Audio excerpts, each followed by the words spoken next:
Hello peeps and welcome back to the channel. Today we're going to be talking about 5 reasons why the merge to Ethereum 2.0 has more than doubled its value in the last 3 months, which I found in this great book called Ethereum 2.0 Investing on Amazon. This is part of my new book review series where I summarize highlights from the best books I'm reading on the blockchain right now. So jumping straight into it, the 5 key areas are 1. An Ethereum ecosystem overview, including move to proof of stake, sharding, and a future roadmap. 2. Key trends in the industry, including halving and gas fees. 3. The impact of DeFi or decentralized finance.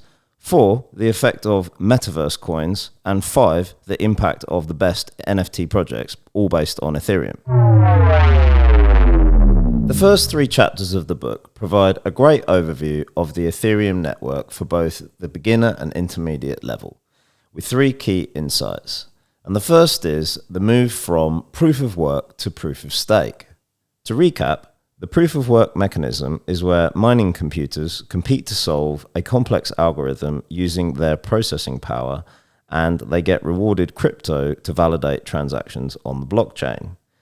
Mining can be split into solo mining, pool mining, or cloud mining as a different approach.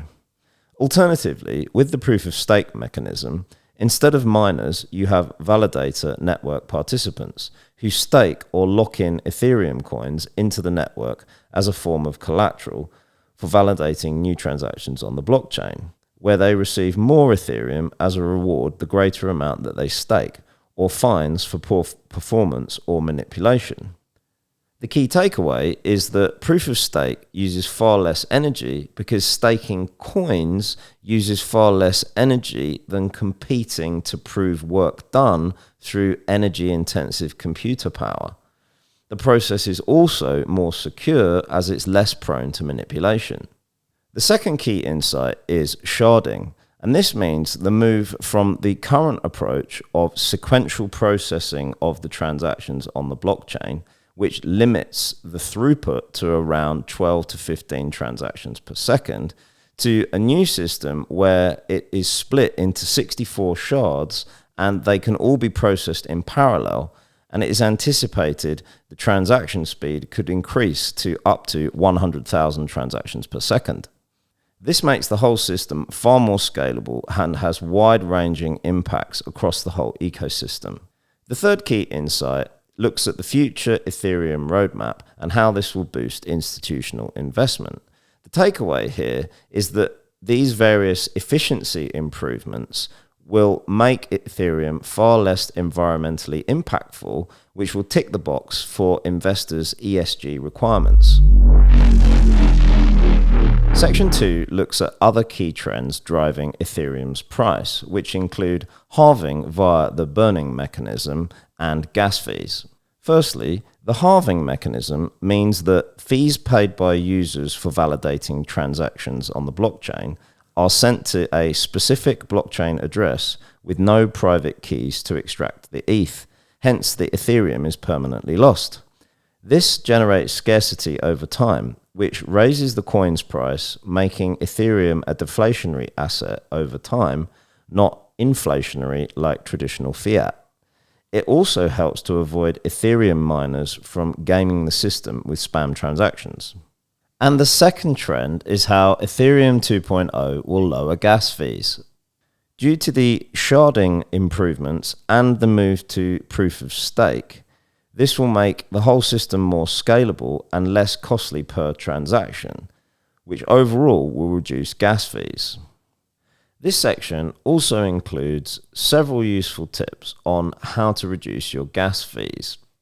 For example, you can actually simulate the gas fee before you send the transaction.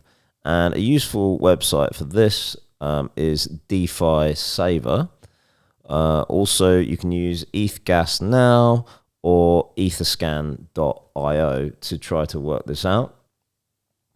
Another approach is to try to time the transactions when the network is quiet for cheaper fees. So it's worth looking at the Ethereum gas charts on ethereumprice.org to see when are the quietest times. Another approach is to just group your transactions together so that they're only sent to one address instead of multiple addresses. Then there are a range of different apps which actually provide discounts on the transactions. So for example, balancer.fi is quite good, or you have gastoken.io. And then another approach is just to use a zero fee crypto wallet.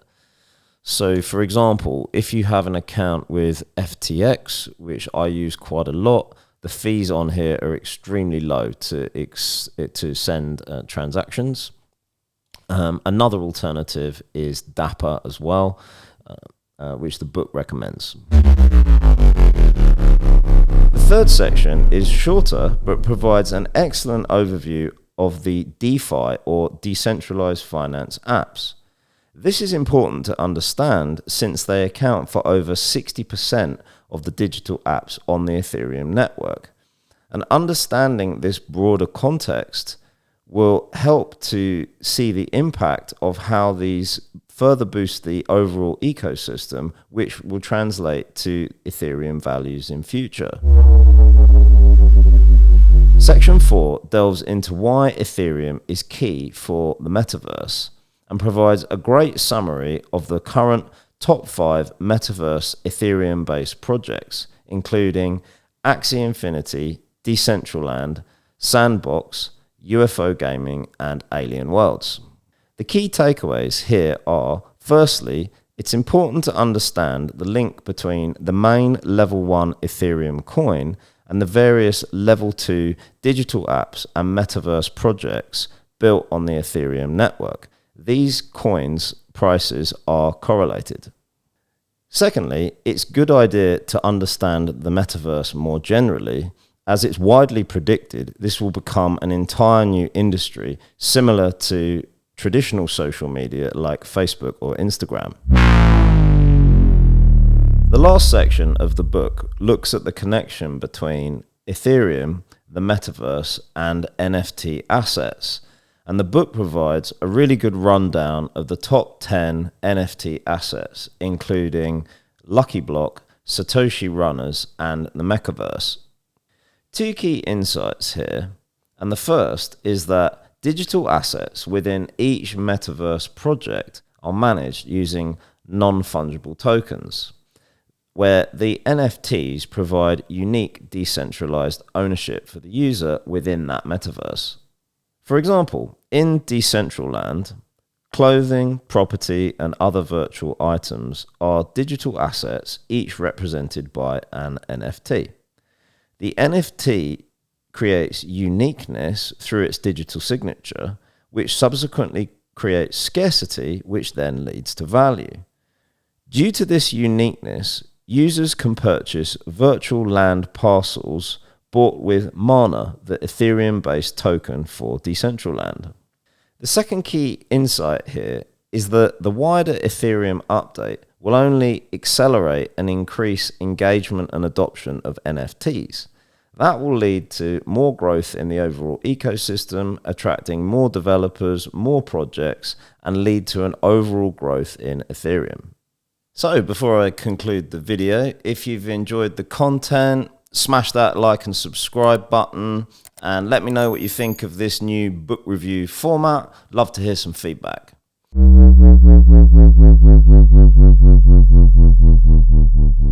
So moving on to my final thoughts on the good points, I think this book provides a great overall summary of what drives Ethereum's value and also what's going on with the upcoming Ethereum 2.0 merge.